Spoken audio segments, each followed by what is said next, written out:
Assalamualaikum dear students of class 6th. Hope you will be fine by the grace of Almighty Allah. Dear student, जैसा आपको पता ही होगा कि last वाली zoom meeting में हमने आपको about the proportionality of two ratios concept पढ़ाया था। तो आज की इस वाले वीडियो लेक्चर में बेटा इसी कंसेप्ट के ऊपर जो हमारे एक्सरसाइज 10 भी है उसको यहाँ पे हम स्टार्ट करेंगे। Before starting the exercise let's have the quick recall what we have learned in the last Zoom meeting. हमने आपको बताया था प्रोपोर्शनलिटी क्या होती है। An equality between the two ratios is called the proportionality, यानी कि अगर दो रेशोज इक्वल या इक्विवेलेंट हो गए तो उनको हम बताते हैं वो प्रोपोर्शनलिटी रिलेशन आपस में सेटिस्फाई करते हैं। और उसके लिए हमने आपको बताया था अगर दो ratios A is to B होगी और दूसरा ratio C is to D होगा, ये हमारे पास में दो रेशोज हो गए। अगर ये प्रोपोर्शनल है मतलब ये आपस में इक्विवेलेंट या इक्वल हो गए तो इनकी जो प्रोपोर्शनलिटी होती है मैथमेटिकली इस तरीके से दिखाई जाती है। A is to B is in proportion with C is to D. A is to B is in proportion with C is to D, या A is to B is as C is to D। इसमें हमने आपको बताया था ये जो चार numbers involve होते हैं 1, 2, 3 और 4, इनको बोला जाता है टर्म्स ऑफ द प्रोपोर्शनलिटी। सही बात। और फिर हमने आपको बताया था जो पहली टर्म और लास्ट टर्म है इनको बोला जाता है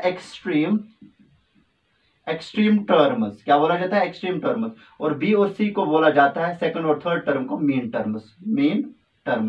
और हमने आपको ये भी बताया था, ये भी समझाया था कि जब भी हमारे पास में दो रेशियोज होगी जो कि प्रोपोर्शनलिटी सेटिस्फाई करते हैं मतलब आपस में प्रोपोर्शनल है, तो प्रोडक्ट ऑफ मीन टर्म्स और प्रोडक्ट ऑफ एक्सट्रीम टर्म्स हमेशा बराबर होता है। यानी कि if you just calculate the product of extreme terms that is a into D, वो बेटा हमेशा आता है मीन टर्म्स के प्रोडक्ट के बराबर है, बी इंटू सी।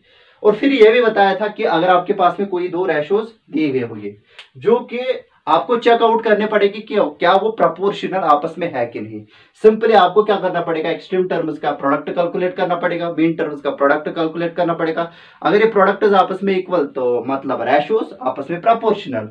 ठीक, अगर वो प्रोडक्ट्स आपस में इक्वल नहीं तो जो रेशोज होगी वो भी आपस में प्रोपोर्शनल नहीं हो सकते। ठीक, एक और तरीका मैंने आपको बताया था कि कैसे हम कोई भी दो रेशोज की प्रोपोर्शनलिटी जस्टिफाई करेंगे। उसके लिए मैंने आपको बताया था जो आपके पास में रेशोज होंगे उन रेशोज को आपको बेटा उनकी सिंपलेस्ट फॉर्म में लिखना पड़ेगा। अगर वो सिंप्लीफाइड रेशोज इक्वल आपस में हो गए यानी कि इक्विवेलेंट हो गए तो तब जाके जो ओरिजिनल रेशोज होंगे वो आपस में प्रोपोर्शनल होगी। If the simplified ratios of the given two ratios are not equal, are not equivalent, then the given ratios are not said to be in proportion।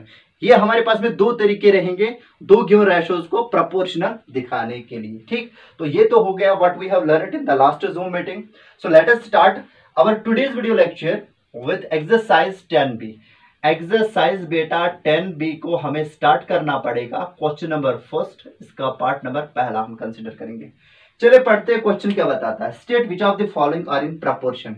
हमारे पास में कुछ रेशोज दिए गए हैं, वी हैव टू स्टेट कि क्या वो प्रोपोर्शनल है आपस में या नहीं है। तो उसके लिए हम क्या करेंगे बेटा, गिवन लिखेंगे।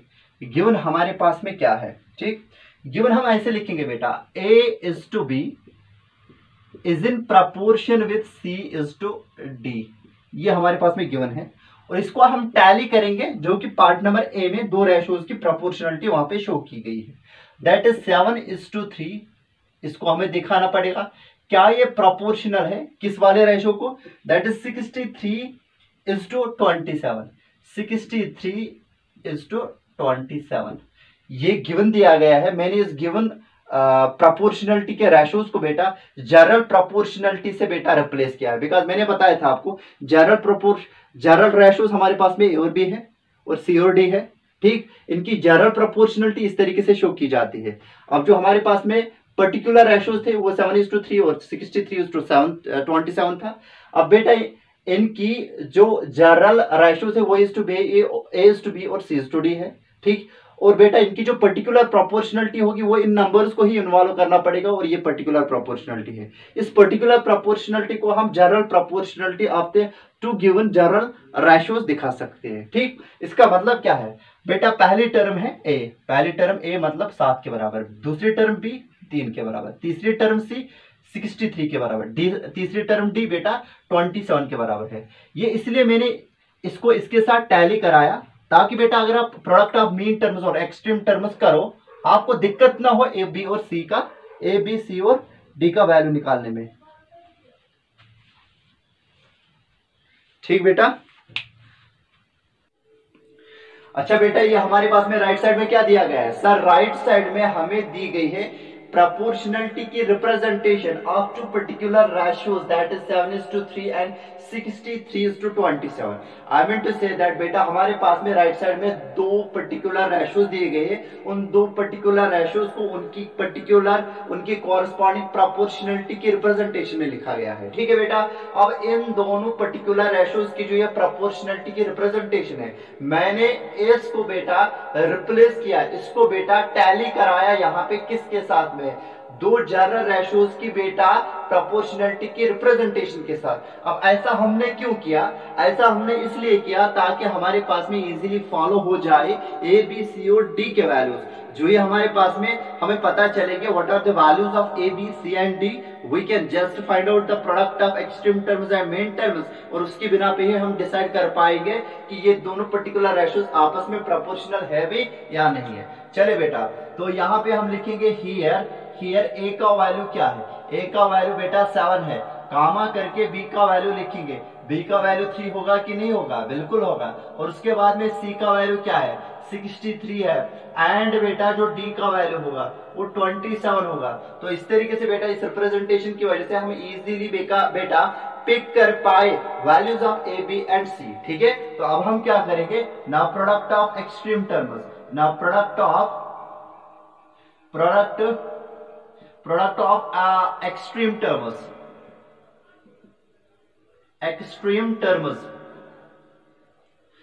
वो बेटा किसके बराबर आएगा?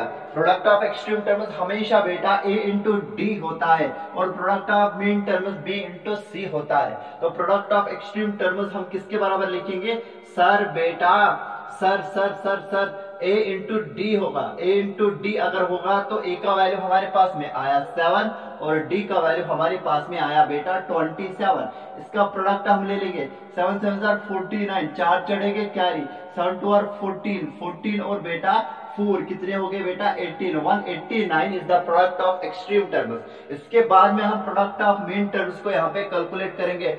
आल्सो यहाँ पे हम लिखेंगे also product of mean terms, product of बेटा मीन टर्म्स का जो बेटा प्रोडक्ट है वो किसके बराबर है? यहाँ पे उसको कैलकुलेट हम करने वाले हैं। जो बेटा प्रोडक्ट ऑफ मीन टर्म्स होगा वो बेटा b इंटू सी होगा, b इंटू सी। तो b into C product of mean terms जो होगा उसको हम कैलकुलेट करने वाले हैं, वो बेटा 3 इंटू 63 होगा, विच इज इक्वल टू बेटा 3 3 9, 3 6 बेटा आएगा 18, 189।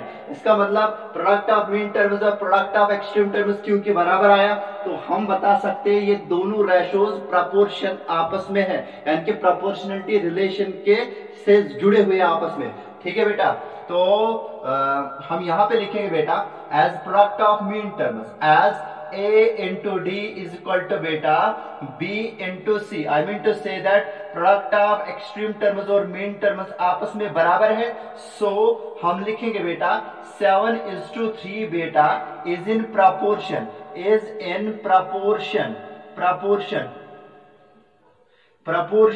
बेटा किसके साथ?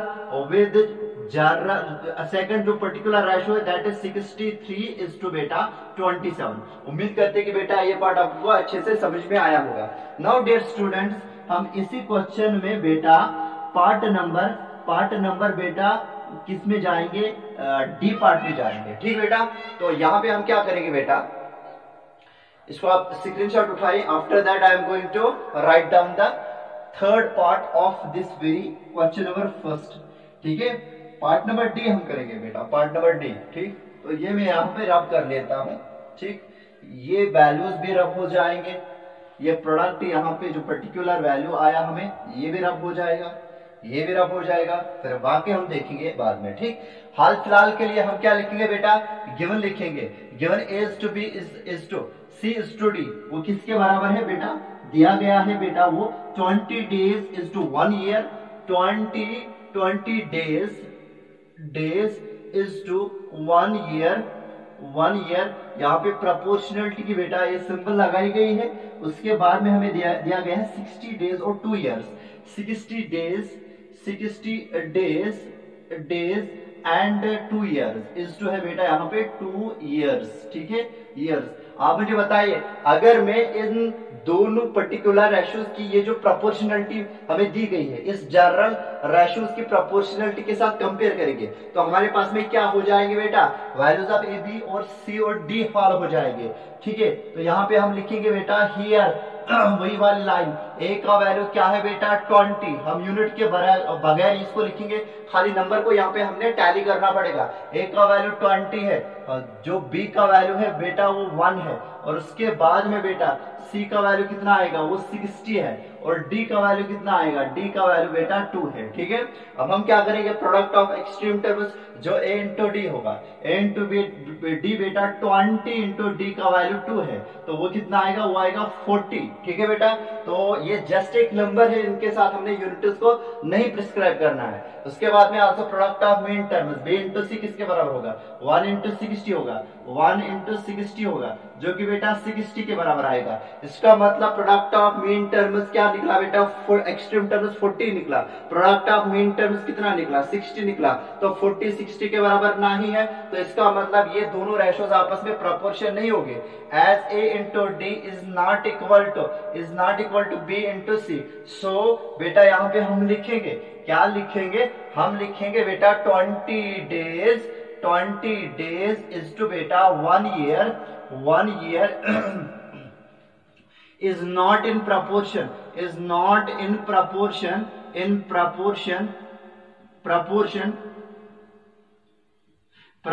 with बेटा किसके साथ में बेटा 60 days is to 2 years, 60 days is to बेटा फिर लिखेंगे 2 years। तो इस तरीके से हमने बेटा पार्ट नंबर डी भी किया। जो पार्ट नंबर बेटा बी और सी है, you are suppose to do them on your own, आपको बेटा उनको खुद से ट्राई करना है। ठीक, उम्मीद करते कि बेटा ये पार्ट आपको अच्छे से समझ में आया होगा। I mean to say that जो क्वेश्चन नंबर फर्स्ट है, whatever we have to do there, मुझे उम्मीद है कि बेटा आपको समझ में आया होगा कि कैसे इसको हमने निपटाना है। ठीक, तो मैं इसका आंसर यहाँ पे चेक कर लेता हूं।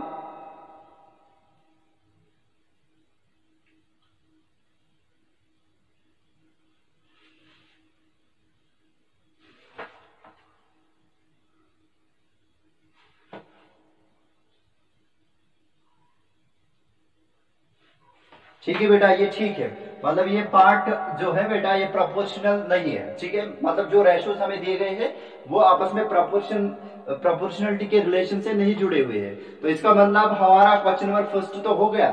Now we shall move towards the next question. Next question हमें क्या दिया गया है बेटा, find X in each of the following proportions. हमारे पास में कुछ रेशोज प्रोपोर्शनलिटी की रिलेशन से आपस में जोड़ दिए गए हैं। वहां पे हमारे पास में इन 4 नंबर्स में से यानी कि ए बी सी और डी में से एक नंबर बेटा अननोन है, हमें उसका वैल्यू निकालना पड़ेगा। ठीक है, कौन सा कंसेप्ट इस्तेमाल करके कि अगर प्रोपोर्शनलिटी में 2 रेशोज होते हैं, उनका प्रोडक्ट एक्सट्रीम टर्म्स का और मीन टर्म्स का आपस में इक्वल होता है, तो उस कंसेप्ट को यहाँ पे इस्तेमाल करके बेटा हमें इस क्वेश्चन नंबर 2 को करना पड़ेगा। I will just show you few of parts of this very question, तो बाकी के पार्ट्स आप बेटा खुद करोगे। ठीक, तो मैं यहाँ पे लिखूंगा ऐसे बेटा, मैं फिर से ऐसे ही लिखूंगा बेटा। गिवन हम लिखेंगे पार्ट नंबर ए बेटा क्वेश्चन नंबर 2 का गिवन हम लिखेंगे a is to b is equal to c, a is to b is in proportion with c is to d। जो पार्ट नंबर फर्स्ट है वो बेटा x is to बेटा 12 है, is in proportion with दिया गया है 14 is to 24, 14 is to बेटा 24। ये बेटा दोनों रेशोज दिए गए हैं, प्रोपोर्शनल है। ठीक है, हमें x का वैल्यू फाइंड आउट करना है बेटा। अगर हम इन 2 पर्टिकुलर रेशोज की प्रोपोर्शनलिटी को कंपेयर करेंगे इन 2 जनरल रेशोज की प्रोपोर्शनलिटी के साथ में, ठीक है, हमारे पास में यहाँ पे क्या होगी सर, ए बी और सी और डी के वैल्यूज यहाँ पे फॉलो होगी। ए का वैल्यू x होगा, बी का वैल्यू बेटा क्या होगा, बी का वैल्यू होगा 12। ठीक है, सी का वैल्यू क्या होगा, सी का वैल्यू 14, और उसके बाद में डी का वैल्यू बेटा 24 होगा। इस तरीके से हमारे पास में ए बी सी और डी के वैल्यूज फॉलो हो गए। ठीक है, as the given ratios are in proportion, यहाँ पे हम लिखेंगे बेटा as the given ratios, given ratios क्या है बेटा, गिवन रेशियोज प्रपोर्शन में है बेटा, ratios are in proportion, are in proportion, proportion. So बेटा इसलिए क्या होगा, product of extreme terms A into D बेटा product of mean terms B into C के बराबर होगा। तो just plug the values of A B C and D. तो ए का वैल्यू बेटा x है और इसके बाद में डी का वैल्यू बेटा 24 है, सी का वैल्यू हमारे पास में, बी का वैल्यू हमारे पास में 12 है और सी का वैल्यू बेटा 14 है। याद रखना बेटा a इंटू डी मतलब x into 24 is equal to बेटा आएगा b इंटू सी मतलब 12 इंटू 14। इस तरीके से हमने बेटा क्या किया, यहाँ पे हमने बेटा यहाँ पे इन दोनों रेशियोज की जो प्रोपोर्शनलिटी है ना बेटा वो यहाँ पे इस्तेमाल करके प्रोडक्ट ऑफ एक्सट्रीम टर्म्स और मेन टर्म्स की इक्वालिटी यहाँ पे बनाई। तो यहाँ पे अगर आप देखोगे बेटा एक इक्वेशन बन गई है, इक्वेशन के राइट साइड में ये जो प्रोडक्ट ऑफ 12 एंड 14 है इसको हमने इवाल्युएट करने की पहले जरूरत नहीं है, ठीक है, क्योंकि हमें पता है यहाँ पे हमें x का वैल्यू चाहिए। तो x का वैल्यू निकालने के लिए इक्वेशन में हमें क्या करना पड़ता है, जितने भी कॉन्स्टेंट या नंबर्स उसके साथ जुड़े हुए होते हैं उनको हमें न्यूट्रलाइज करना पड़ता है। अब जरा बताए x के साथ जुड़ा कौन है 24, कैसे बेटा, मल्टीप्लिकेटिवली, मल्टीपल वाले नंबर से छुटकारा पाने के लिए हमें उसी नंबर से दोनों इक्वेशन के दोनों साइड से बेटा डिवाइड करना पड़ता है। तो यहाँ पे हम लिखेंगे बेटा डिवाइड करेंगे बेटा 24 से on both sides, comma we get हमें क्या मिलेगा यहाँ पे, तो 24 से डिवाइड करो बेटा, यहाँ पे हमें मिलेगा implies that x into 24 बेटा यहाँ पे 24 डिवाइड करेंगे विच इज इक्वल टू बेटा 12 into 14 डिवाइड में बेटा 24 आएगा, ठीक, 24 1 हजार बेटा यहाँ पे आएगा 24 1 हजार, ठीक। अब यहाँ पे बेटा क्या हम करेंगे, रिड्यूस करेंगे। देखिए बेटा 24 और 12 के दरमियान कॉमन फैक्टर है, 12 2 जार बेटा कितना आएगा 24, 12 1 जार 12, 12 2 जार 24, 2 1 जार 2, 2 7 जार 14 आएगा। इम्प्लाइज दैट बेटा यहाँ पे अगर आप देखोगे x इंटू 1 x होगा, x डिवाइड बाय 1 x होगा, x इज इक्वल टू 7। तो यहाँ पे हम लिखेंगे बेटा देयरफॉर, बिकॉज बाकी सभी बेटा ये 1 बन गया, ये भी 1 बन गया, ये 14 से बेटा 7 बन गया, therefore required value of x is बेटा क्या है 7 है। रिक्वायर्ड वैल्यू जो हमारे पास में वेरिएबल x का आया तो वो कितना आया 7 आया। तो इस तरीके से बेटा पार्ट नंबर हमने पहला किया क्वेश्चन नंबर 2 का। इस तरीके से आपको बेटा सभी पार्ट्स इसके करने पड़ेंगे, ठीक है। चलिए बेटा इसी क्वेश्चन का बेटा मैं आपको पार्ट नंबर ई दिखाऊंगा। पार्ट नंबर ई हम करने वाले हैं यहाँ पे, तो आप पहले इसका स्क्रीनशॉट लीजिए। उम्मीद करते हैं कि बेटा आपने इसका स्क्रीनशॉट लिया होगा, तो हमें उसके लिए करना पड़ेगा ये चीज रब, ठीक है। तो ये साथ भी रब होगा, ठीक। तो इधर में हम बेटा ये चीज रब करेंगे, ठीक, ये रेशियो हम रब करने वाले हैं, बाकी सभी प्रोसीजर ऐसे ही रहने वाला है। तो हमारे पास में जो पार्ट नंबर ई क्वेश्चन नंबर 2 का है, पार्ट नंबर ई क्वेश्चन नंबर 2 का हम क्या लिखेंगे बेटा, गिवन ही लिखेंगे। गिवन क्या दिया गया है हमें, गिवन दिया गया है 18:x is to be is in proportion with c is to d। उसकी रिप्रेजेंटेशन, पर्टिकुलर रिप्रेजेंटेशन क्या दी गई है बेटा, वो हमें दी गई है 18:x। 18 is to बेटा x is in proportion with 27 is to बेटा 3, ठीक है। हमें क्या करना बेटा, we have to once again here find out the value of x।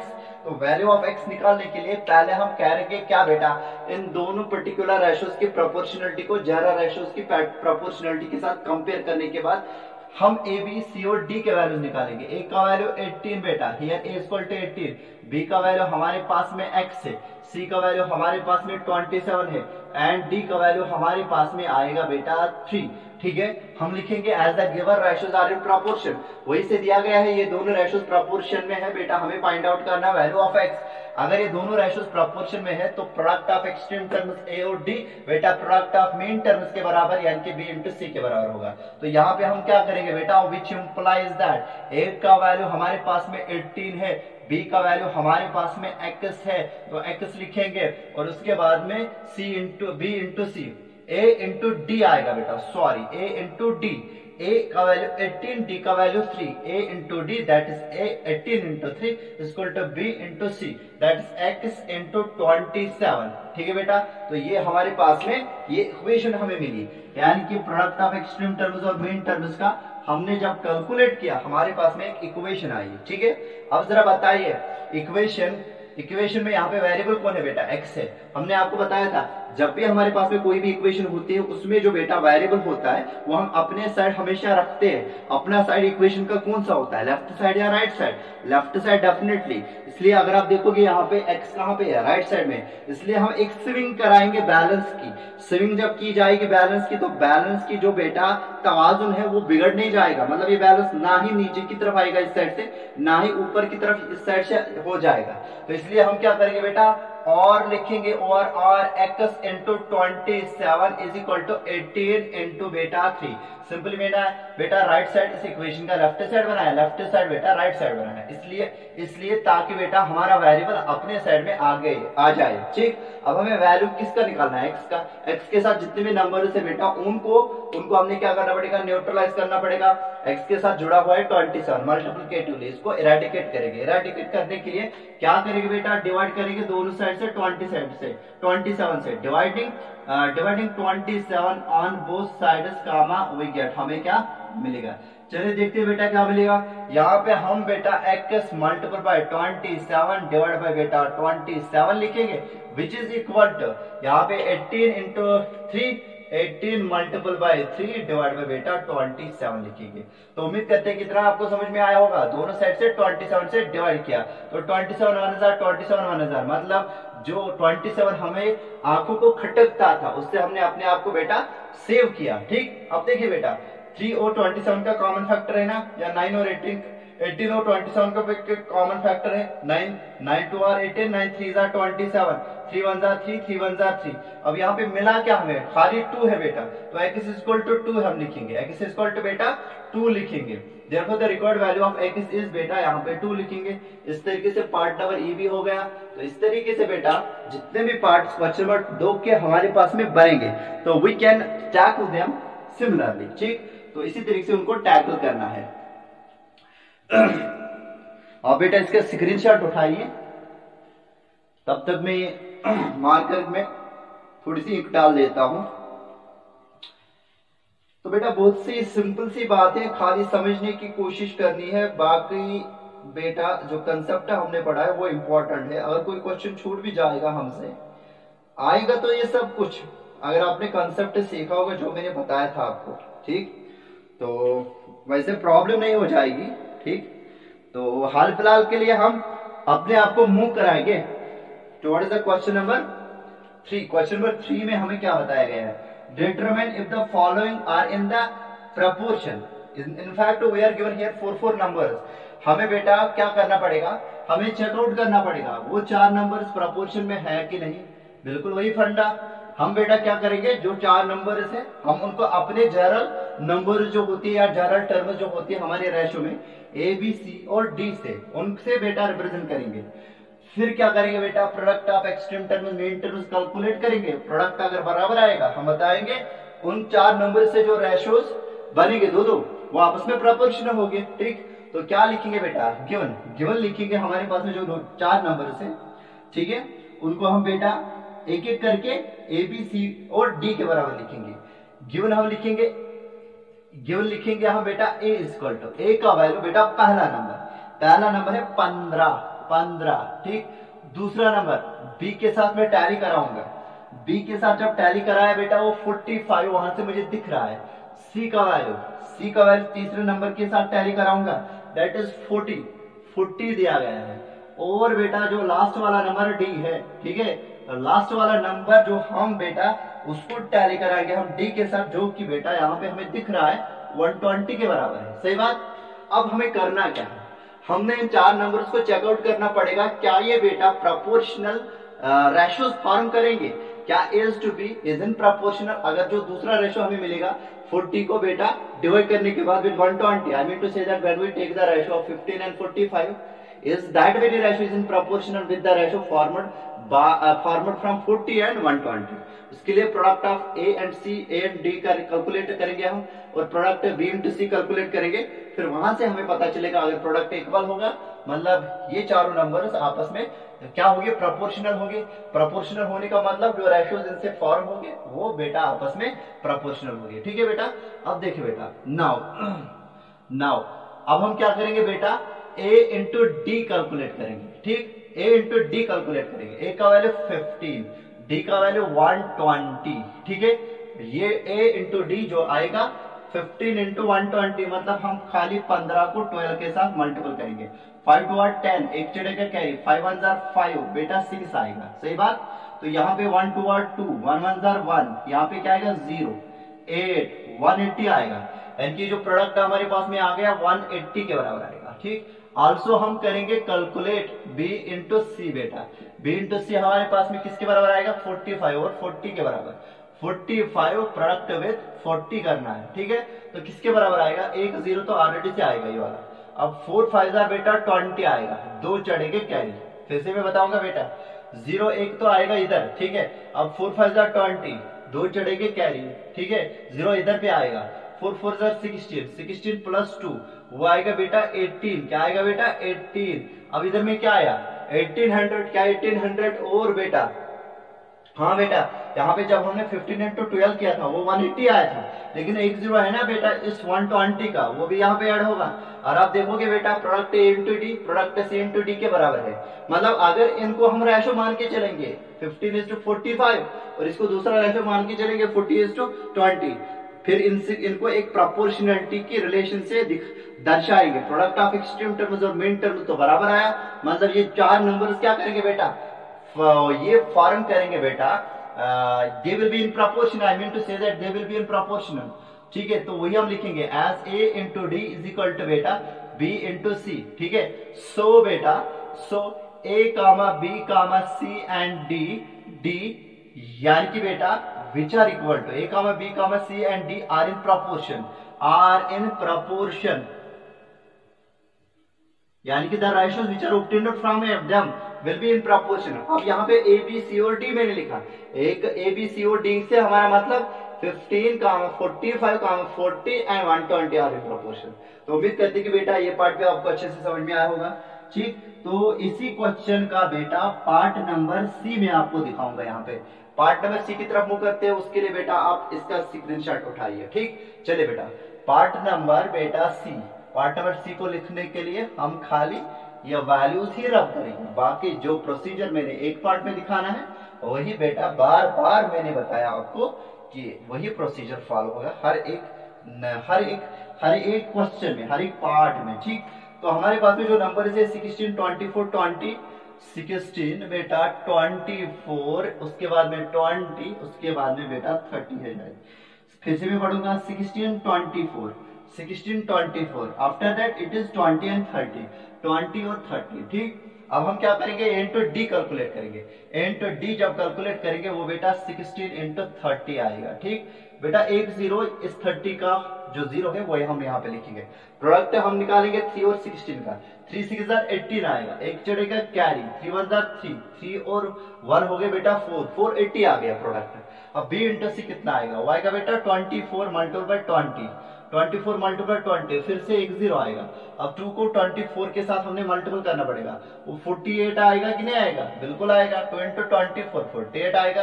Product A into C A into D और बी इंटू सी सेम निकला, तो वही हम लिखेंगे as A into D is equal to B into C. ठीक है, so A B C and D are in proportion.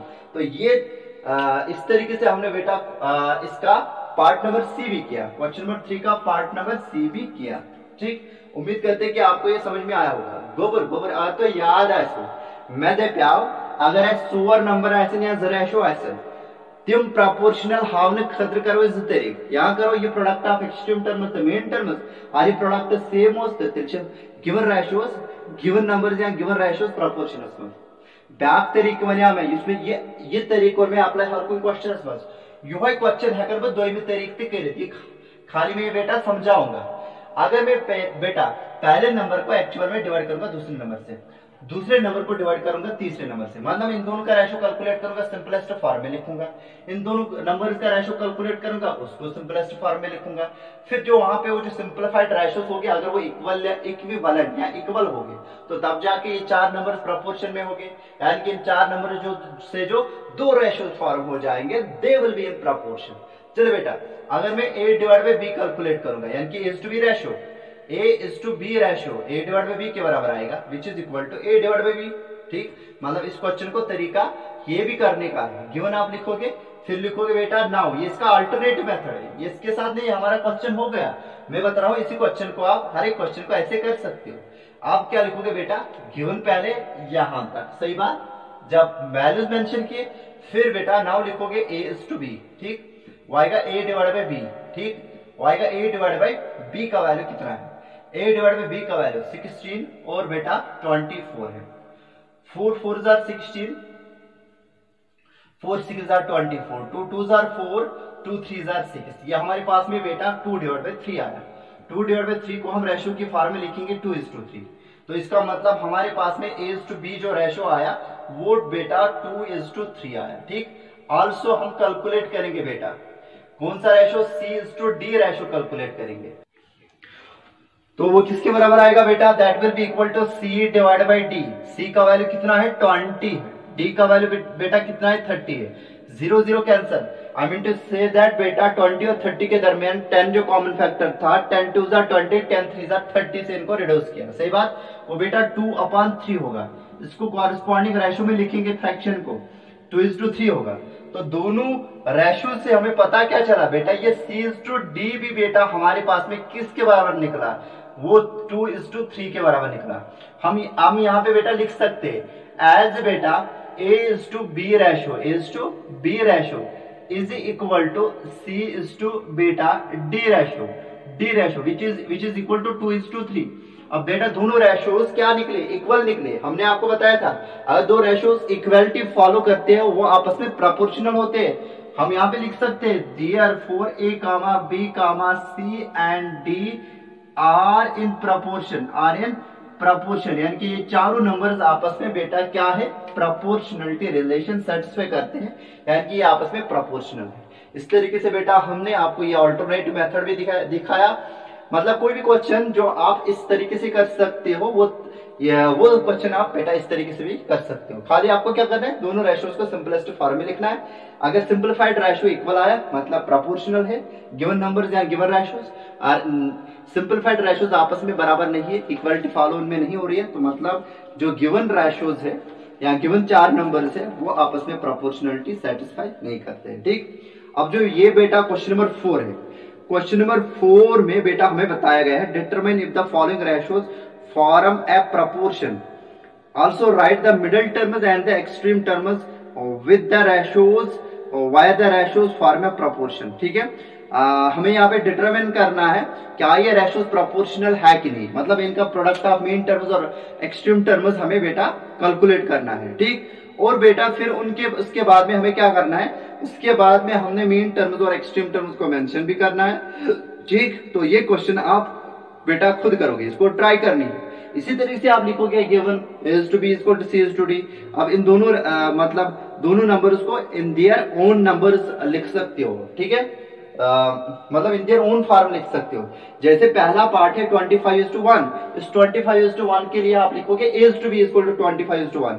दूसरा क्या है 40 to रुपीज जो 160 है उसको आप टैली करोगे c is to d के साथ, फिर वही कैलकुलेट करोगे। थोड़ा सा मैं आपको दिखाऊंगा इसमें, थोड़ा सा बेटा गिवन में दिखाऊंगा कैसे लिखना है, बाकी सब आपको बेटा आएगा। ठीक, देखिए बेटा क्या है, आप लिखोगे बेटा यहाँ पे क्वेश्चन नंबर 4 के लिए लिखोगे आप बेटा गिवन a is to बेटा b, a is to b जो हमारे पास में यहाँ पे दिया गया है 25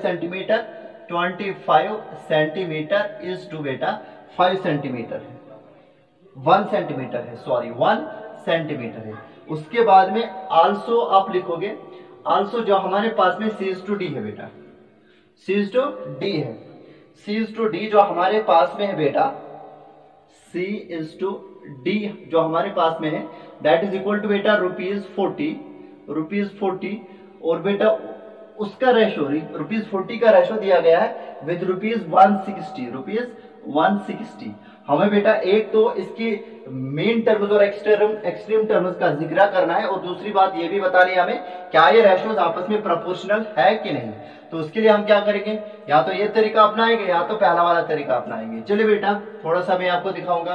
अब यहाँ पे फिर क्या करोगे बेटा, नाउ, ठीक, नाउ आप बेटा अगर दूसरे तरीके से जाएंगे हमारे पास में क्या आएगा, नाउ a इज टू बेटा b, ठीक, वो हम a डिवाइड बाई b लिखेंगे। a डिवाइड बाई b किसके बराबर आएगा, वो बेटा 25 डिवाइड बाई बेटा 1 आएगा। मतलब इन दोनों नंबर्स को विदाउट यूनिट्स लिखेंगे बिकॉज रेशो खुद बेटा यूनिटलेस क्वांटिटी होती है, ठीक। तो इसका मतलब क्या बेटा, ये 25 इज टू आएगा बेटा 60, 25 इज टू 1 आएगा, सॉरी 25 इज टू 1 आएगा, which implies that a is to b बेटा किसके बराबर आएगा, 25 इज टू 1 आएगा, ठीक। आल्सो आप लिखोगे, आल्सो ये जो दूसरा रेशो है c इज टू d को बेटा c डिवाइड बाई d आप लिख सकते हैं, c डिवाइड बाई d को फिर आप लिख सकते हो 40 डिवाइड बाई बेटा 160, ठीक। तो उसके बाद में आपको क्या करना है बेटा, उसके बाद में कॉमन फैक्टर्स को कैंसिल आउट करना है, 0 0 कैंसिल, 4 1 4 4 4 4 16, वो बेटा क्या है, दैट इज 1 डिवाइड बाई 4 को रेशो की फॉर्म में लिखेंगे 1:4, which implies that c is to d बेटा किसके बराबर आएगा, वो 1:4 के बराबर आया। आप जरा बताइए क्या ये ratio a is to b simplified form में जब हमने इसको लिखा 25:1 आया, और दूसरे रेशो के भी हमने बेटा क्या किया, सिंपलीफाइड फॉर्म में लिखा और उसका वैल्यू किसके बराबर आया, दैट इज इक्वल टू 1:4। क्या ये दोनों रेशोज इक्वल है, नहीं है, क्योंकि इक्वलिटी ही फॉलो नहीं होते तो कहां से प्रोपोर्शनल होंगे। As a is to b is not equal to c is to d, ऐसे आप लिखोगे बेटा, as a is to b is not equal to c is to d, so a is to b is not in proportion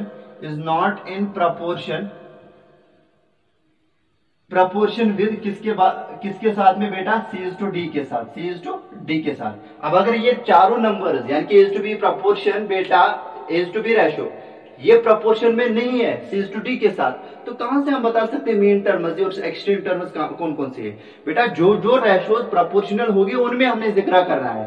देखिए दूसरा तरीका अगर हम अपनाएंगे, प्रोडक्ट ऑफ मीन टर्म्स और प्रोडक्ट ऑफ एक्सट्रीम टर्म्स के थ्रू अगर हम जाएंगे तो उसके लिए हमने क्या करना पड़ता, हम पहले गिवन लिखते, मतलब यहां तक ऐसे ही था, अब हम फिर प्रोडक्ट ऑफ एक्सट्रीम टर्म्स लिखते, a इंटू डी किसके बराबर आता है, 25 इंटू 160, बिकॉज डी का वैल्यू बेटा क्या है 160 है, ठीक है।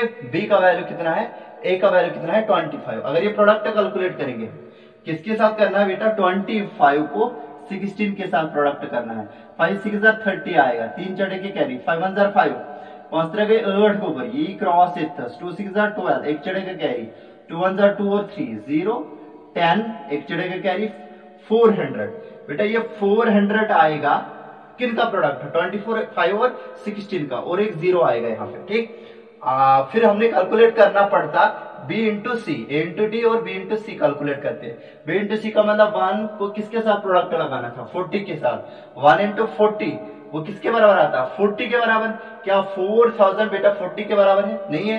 एज a इंटू डी, फिर हम यही लाइन लिखते हैं, as a into D is not equal to b into C, therefore a is to b is not in proportion with c is to d। तो इस तरीके से बेटा हम ये क्वेश्चन करते पहले वाले तरीके से, it is your choice to go whatever way you like, ठीक है। मतलब जो भी तरीका आपको आसान दिखेगा तो check the proportionality of two ratios, उस तरीके से आप जा सकते हो, ठीक। तो let me check it is answer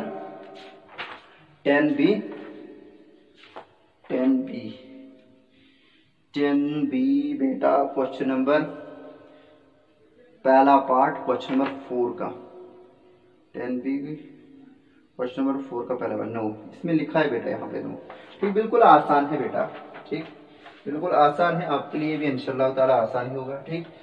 तो कहीं भी अगर आपको कंफ्यूजन होगा तो वो चीज हम बेटा डील करेंगे जूम मीटिंग में। हाल फिलहाल के लिए बेटा हम मूव करेंगे नेक्स्ट क्वेश्चन की तरफ, that is dear students question number 4। तो किया क्वेश्चन नंबर 5 करना है आप, ठीक।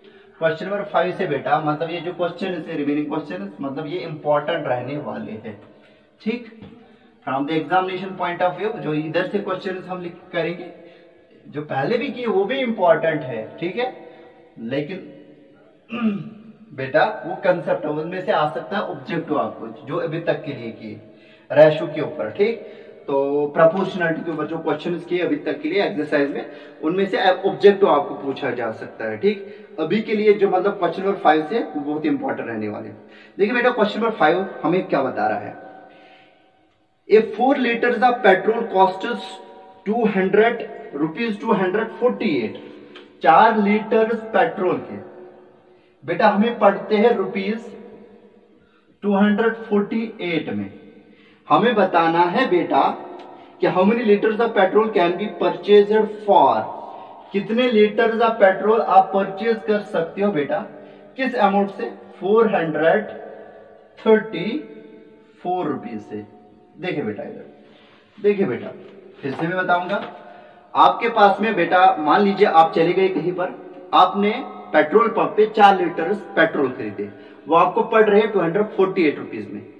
फिर आपको बताना है बेटा अगर आपने उस पेट्रोल वाले को 434 रुपीज दिए, आपको बेटा इस अमाउंट के बदले में कितने लीटर ऑफ पेट्रोल मिल सकते हैं। अब जरा बताइए, रेट ऑफ पेट्रोल तो चेंज नहीं हो जाएगी, मतलब 4 लीटर के लिए अगर पर लीटर जो पेट्रोल होगा बेटा वो चेंज नहीं हो जाएगा, और वो 10 रुपए के हिसाब से बिकता है। अगर 1 लीटर 10 रुपए में बिकता है, दूसरा लीटर कितने में, 2 लीटर कितने में बिकेंगे, 20 रुपए में, 3 लीटर में 3 × 10 मतलब 30 रुपीज में। मतलब जिस पेट्रोल पंप से आप ये पेट्रोल खरीदते हो वहां पे रेट चेंज नहीं हो जाएगी फॉर पर लीटर। एज अ रिजल्ट ये जो बेटा number of litres of petrol होगा और जो इनका कॉस्ट होगा and the cost that's the amount they will be in proportion, because यहाँ पे आपको इक्विवेलेंट रेशोज का कंसेप्ट आएगा। इक्विवेलेंट रेशोज जब आते हैं तो बेटा रेशोज सिंपलेस्ट फॉर्म में इक्वल होते हैं, जब इक्वल होते हैं तो दो रेशो जो इक्वल होते हैं वो प्रोपोर्शनल होते हैं। I mean to say that ये जो number of litres and the cost of the given number of litres होगा बेटा, ये असल में क्या होगा बेटा, प्रोपोर्शन होगा, प्रोपोर्शन में होगा। हमें बताना है अगर 4 लीटर्स इतने में आएंगे तो कितने लीटर्स 434 रुपीज में आएंगे। मान लीजिए बेटा एक्स नंबर ऑफ लीटर्स हमें मिलेंगे कहां से बेटा, 434 रुपीज से। अब जरा बताए number of litres with the cost price, ठीक है, वो क्या हो गया आपस में, प्रोपोर्शन हो गया, मतलब 4:248 is in proportional with X is to बेटा 434। जब दोनों रेशोज प्रोपोर्शन में होंगे मतलब इनमें प्रोडक्ट ऑफ एक्सट्रीम टर्म्स और मेन टर्म्स बराबर होगा, वही प्रोडक्ट हम निकालेंगे, वहां से हमारे पास में एक इक्वेशन आएगी जिसमें अननोन एक्स होगा, वहां से हमें मिलेगा, ठीक है। तो यहां पे हम बेटा क्वेश्चन नंबर 5 को सॉल्यूशन यहां पे लिखेंगे, ठीक। हम लिखेंगे given 5 litres of petrol, given 5 litres of petrol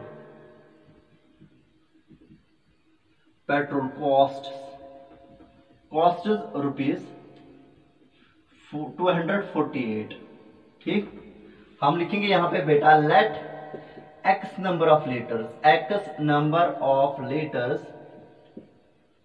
of petrol, let x number of liters of petrol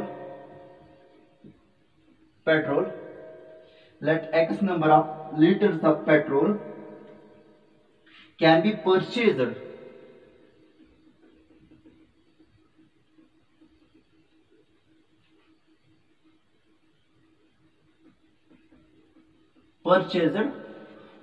for from rupees या for rupees कितना बेटा, that is 434। हम यहां पे लिखेंगे बेटा as the number of liters of petrol, number of liters of petrol is in proportion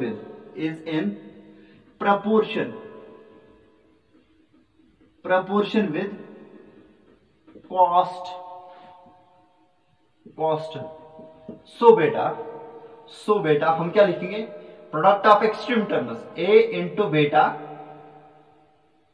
सो बेटा ये जो दोनों नंबर्स हो गए यानी कि 5 लीटर का बेटा इस कॉस्ट के साथ अगर हम रेशो ले लेंगे वो बेटा प्रपोर्शन में होगा किसके साथ में बेटा x का अगर हम रेशो ले लेंगे इस अमाउंट के साथ। सो बेटा यानी कि ये जो 5 लीटर्स हो गए ये प्रपोर्शन में होगा with the amount that is 248 rupees के साथ। ठीक है, यहां पे ऐसे हम लिखेंगे और उसके बाद में दूसरा जो रेशो होगा इस रेशो के साथ जो दूसरा रेशो होगा वो नंबर ऑफ लीटर्स और उसका जो कॉरस्पॉन्डिंग कॉस्ट है वो 434 है। x इज टू बेटा 434 के बराबर होगा। I mean to say that मैंने यहाँ पे लिखा है the number of litres of petrol is in proportion with cost.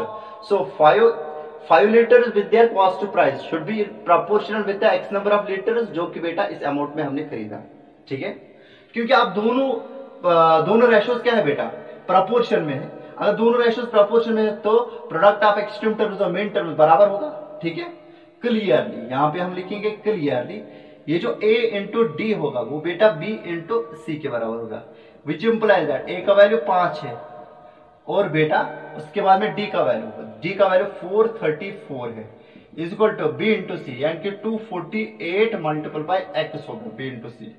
अब बेटा फिर से वेरिएबल राइट साइड में है तो इस वेरिएबल को लेफ्ट साइड में लाने के लिए 248 मल्टीपल बाय x हम लेफ्ट साइड में लिखेंगे और बेटा 5 मल्टीपल बाय 434 हम बेटा राइट साइड में लिखेंगे। I mean to say that मैंने इस इक्वेशन का राइट साइड लेफ्ट साइड बनाया और लेफ्ट साइड राइट साइड बनाया। ठीक, अब इसके बाद में हम करेंगे क्या, अब बेटा वेरिएबल x का हमें वैल्यू निकालना है।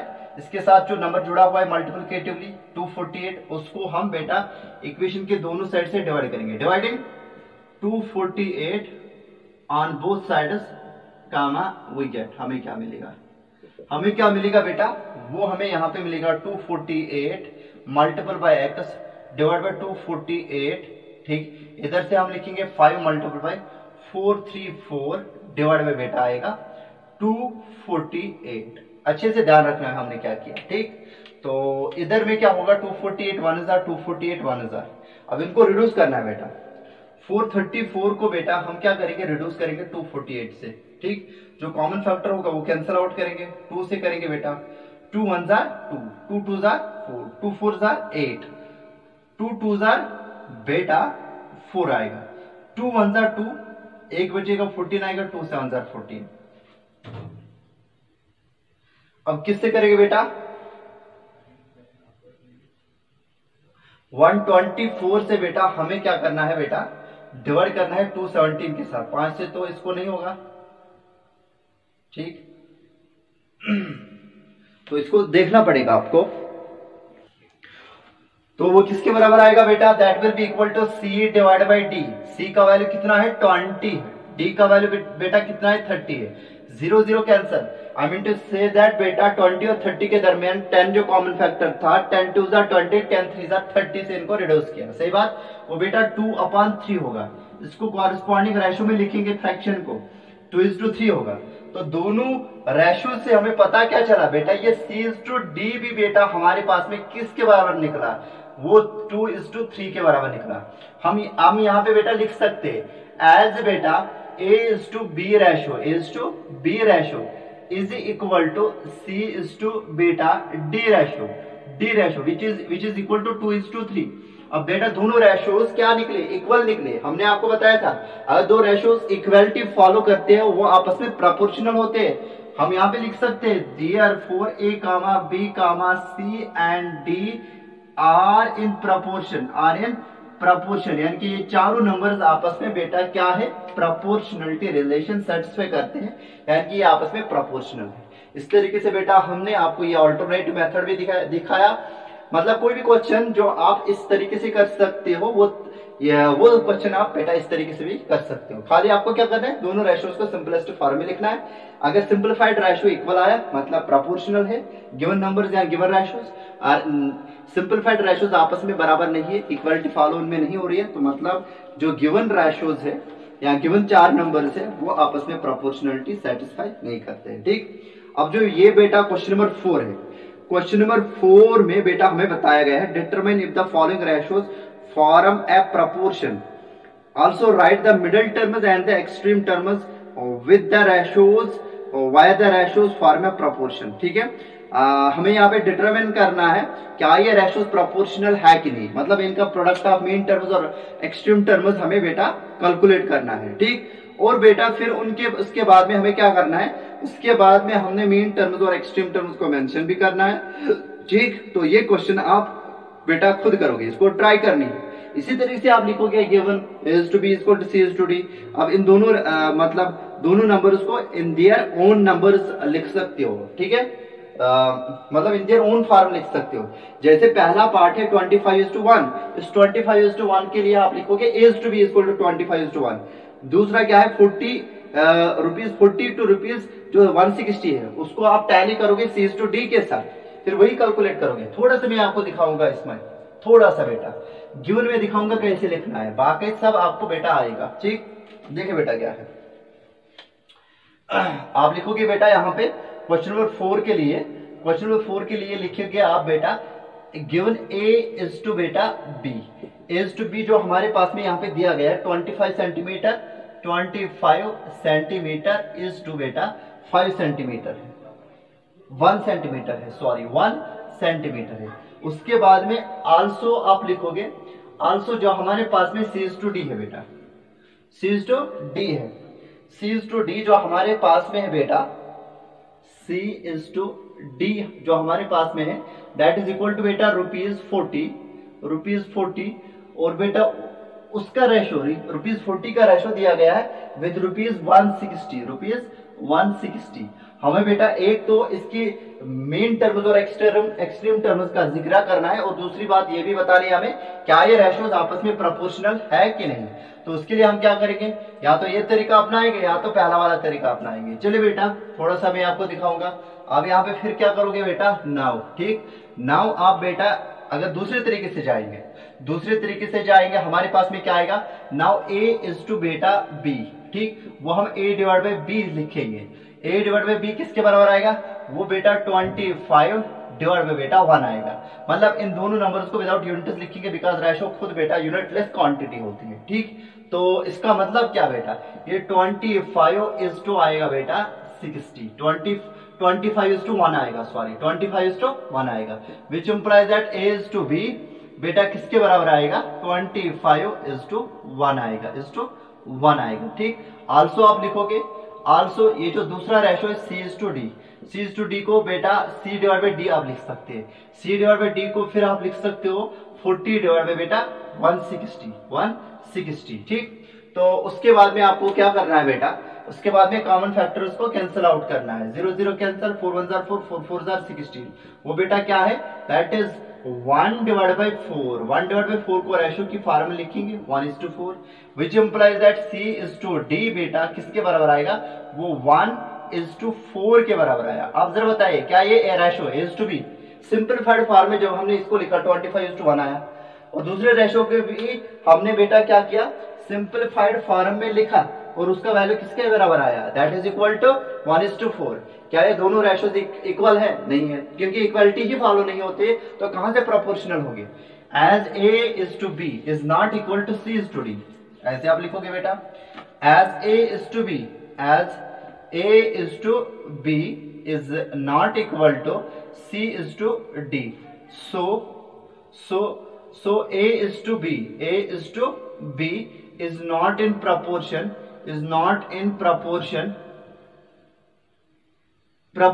with किसके साथ में बेटा, c is to d के साथ। अब अगर ये चारों नंबर्स यानी कि a is to b proportion बेटा a is to b ratio ये प्रोपोर्शन में नहीं है c is to d के साथ, तो कहां से हम बता सकते हैं मीन टर्म्स और एक्सट्रीम टर्म्स कौन कौन से है बेटा, जो रेशोज प्रोपोर्शनल होगी उनमें हमने जिक्र करना है। देखिए दूसरा तरीका अगर हम अपनाएंगे, प्रोडक्ट ऑफ मीन टर्म्स और प्रोडक्ट ऑफ एक्सट्रीम टर्म्स के थ्रू अगर हम जाएंगे तो उसके लिए हमने क्या करना पड़ता, हम पहले गिवन लिखते, मतलब यहां तक ऐसे ही था, अब हम फिर प्रोडक्ट ऑफ एक्सट्रीम टर्म्स लिखते, a इंटू डी किसके बराबर आता है, 25 इंटू 160, बिकॉज डी का वैल्यू बेटा क्या है 160 है। ठीक है, बी का वैल्यू कितना है, ए का वैल्यू कितना है 25। अगर ये प्रोडक्ट कैलकुलेट करेंगे किसके साथ करना है बेटा, 25 को 16 के साथ प्रोडक्ट करना है, 5 6 30 आएगा, 3 चढ़े के कैरी, 5 1 5 5 तरह के 8 के ऊपर ये क्रॉस 2 6 12 एक चढ़ेगा कैरी 2 1 2 और 3 0 10 एक चढ़ेगा कैरी 400। बेटा ये 400 आएगा किन का प्रोडक्ट 24 5 और 16 का, और एक 0 आएगा यहाँ पे। ठीक, फिर हमने कैलकुलेट करना पड़ता b into C, a into D और b इंटू सी कैलकुलेट करते हैं। b इंटू सी का मतलब 1 को किसके साथ प्रोडक्ट लगाना था 40 के साथ, 1 इंटू 40 वो किसके बराबर आता 40 के बराबर। क्या 4000 बेटा 40 के बराबर है? नहीं है। एज a इंटू डी, फिर हम यही लाइन लिखते हैं as a into D is not equal to b into C, b into C, therefore a is to b is not in proportion with c is to d। तो इस तरीके से बेटा हम ये क्वेश्चन करते पहले वाले तरीके से। It is your choice to go whatever way you like. ठीक है, मतलब जो भी तरीका आपको आसान दिखेगा, तो check the proportionality of two ratios, उस तरीके से आप जा सकते हो। ठीक, तो let me check it is answer 10b 10b बेटा क्वेश्चन नंबर पहला पार्ट क्वेश्चन नंबर 4 का 10b क्वेश्चन नंबर 4 का पहला पार्ट 9 इसमें लिखा है बेटा यहाँ पे 9। ठीक, बिल्कुल आसान है बेटा। ठीक, बिल्कुल आसान है, आपके लिए भी इंशाल्लाह ताला आसान ही होगा। ठीक, तो कहीं भी अगर आपको कंफ्यूजन होगा तो वो चीज हम बेटा डील करेंगे।